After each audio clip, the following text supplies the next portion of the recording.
ที่สบายใจ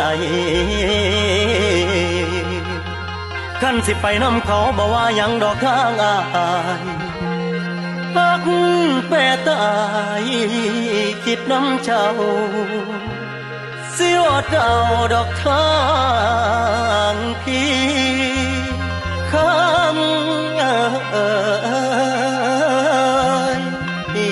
ถ้ากูดีกูอ่านก็คงผ่านน้องบ่ฟังอวยเด้น้องโอ้ยน้อง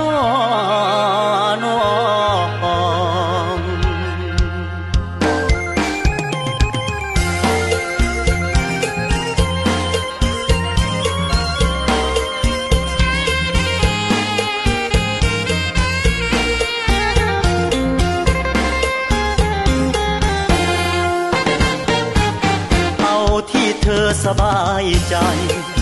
ถ้าอยากจะไปคงไม่มีใครเหนี่ยวรั้งพี่ไม่มีสิทธิ์ที่จะคิดกักขังเมื่อมีความหวังข้างหน้าถ้าพี่ก็ไปดูแลทำทุกอย่างแล้วเพื่อเจ้ายังมีเขาดีกว่านี้อีกใช่ไหม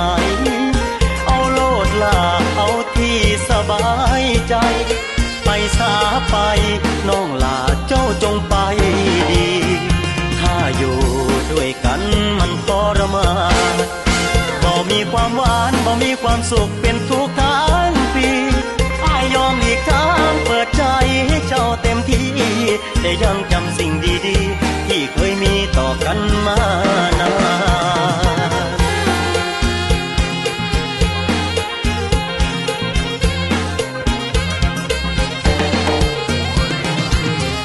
บ่ต้องญาติพี่ขวางทางดอกนาบ่ต้องญาติพี่ขวางทางดอกนาท่านคิดว่าไปเร็วดีกว่านี้ทางไอ้ก็สวงใจบ่อยากให้ทนอยู่เป็นทุกข์ถ้าเจ้ามีความสุขบ่ว่าเลยทางอาย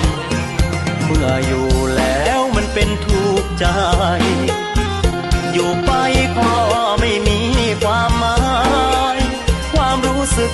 พี่เองก็อายแสนอายที่ดูแลเธอให้ดีที่สุดไม่ได้เป็นผู้ชายดูไม่น่าศรัทธาเลือกเอาที่เจ้าสบายใจชีวิตเหลือไว้ยังพอมีเวลา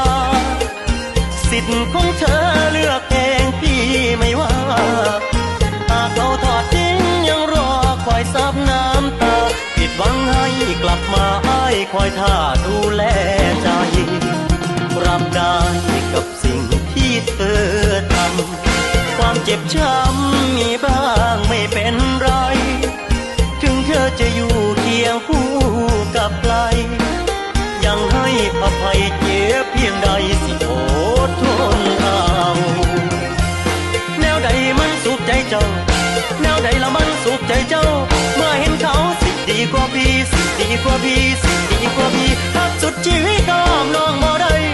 บ่ได้ไว้บ่ได้บ่ได้ไปเลยลาบ่ว่ายังเก็บภาพความหลังไว้ดูต่างหน้าเอาที่เธอคิดว่าสบายใจ